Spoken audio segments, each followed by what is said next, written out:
is a place to be preserved. I also want to say something, Mayor Hayes.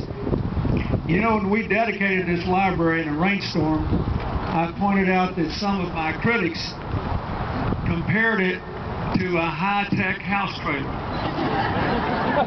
I thought it was supposed to be a metaphor for a bridge to the 21st century. They said it was a high-tech house trailer. And I made a joke that I kind of liked that, since I wanted my library center to be a place where ordinary Americans could actually come and relate to what happened. But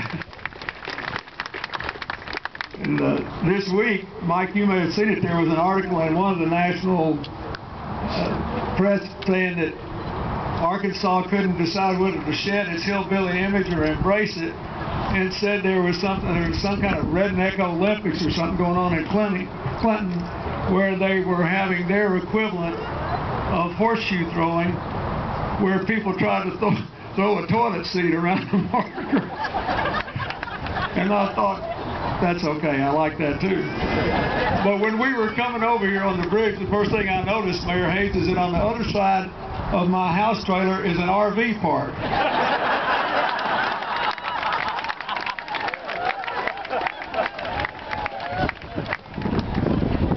And if my mother's street leads to that, she'd like that too.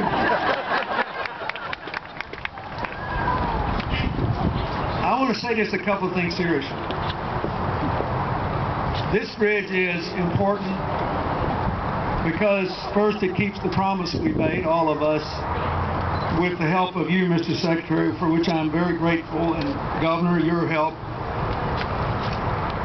We came up with the money, which turned out to be 2.5 times what the original estimate was, to complete this trail loop. And it's important. I'm proud of it. But this bridge is more than 110 years old. Just like the headquarters there of our presidential center and the Clinton School. So it connects our past to our present. It connects because of the preserve here, our reverence for nature, with our support for the advancement of civilization. I have to tell you, I'm going to brag on this. There was an article written in an architectural blog site this week, at least I saw it on the internet, it might be in a magazine, where the writer said there are 5 truly beautiful buildings in the United States that have received a platinum LEED rating, the highest environmental rating you can give, and he listed this one first. So I'm very grateful.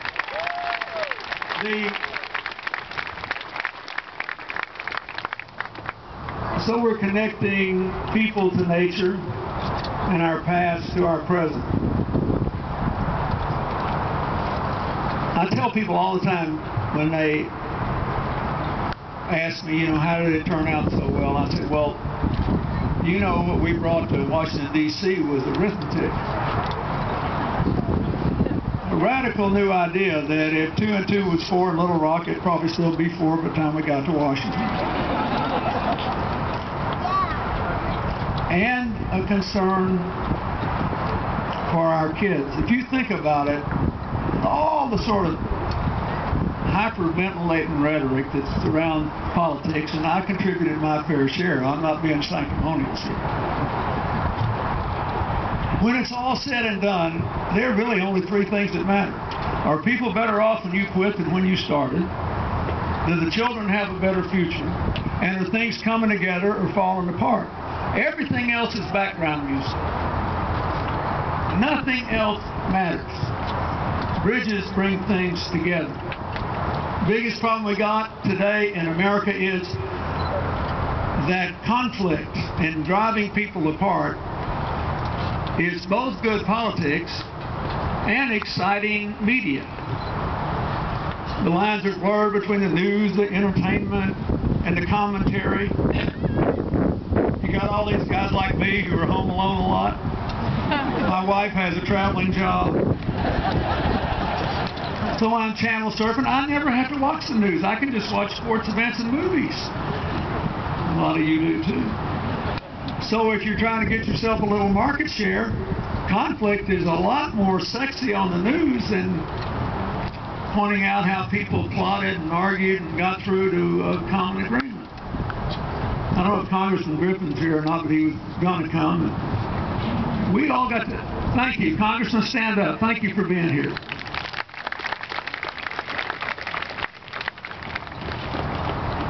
So, you know, I fought with Dick Armey and Tom DeLay and Newt Gingrich. We shut the government down twice, and everybody finally got exhausted and decided to go to work, and it worked out pretty well for you.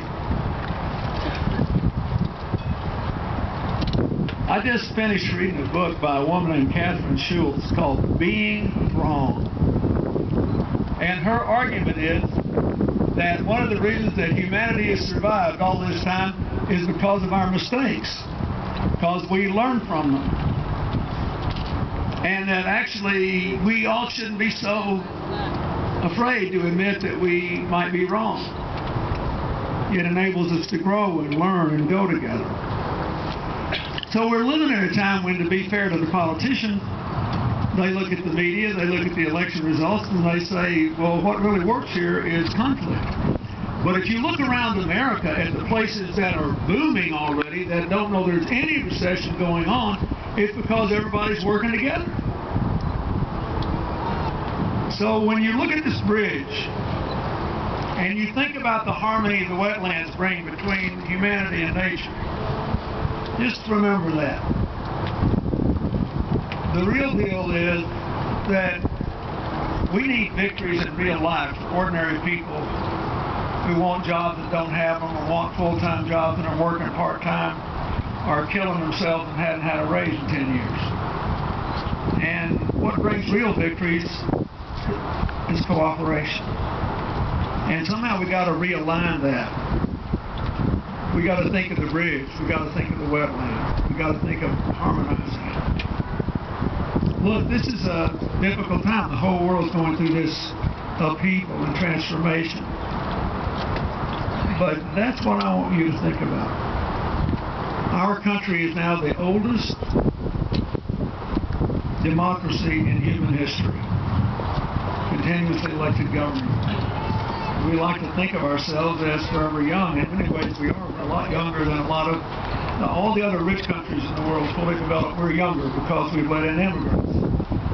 So just when we need to stay young, so the retirement of the baby boomers, of whom I am the oldest, doesn't bankrupt the country, we decided we don't need immigrants anymore. That's a big mistake.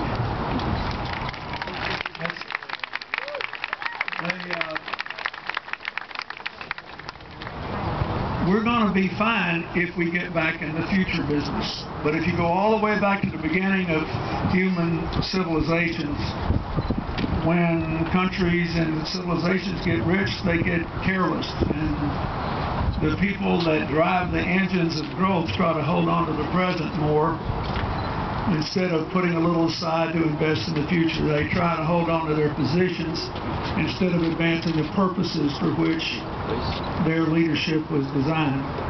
All we got to do is think about putting America back in the future business. There's not, you know, I said in my first inaugural address, there's nothing wrong with this country. Can't be fixed by what's right with it. You think, look at the wetlands, look at the bridge, look at all this, think of the lives of the people we've honored today. There's plenty that's right. And that's what I want to leave you with. There are hundreds of people out here today I have known for most of my life. There are scores of you who can honestly give examples of what you did for me, without which I might never have become governor, or governor the second time, and certainly not president. And as we'll talk a little more about tomorrow, when I started 20 years ago in 2 days, when we do this tomorrow, I think only my mother was certain I would win. Hillary and Chelsea were positively undecided. Everybody else thought it was a fool's errand, but it'd be fun to see what New Hampshire was like in the winter.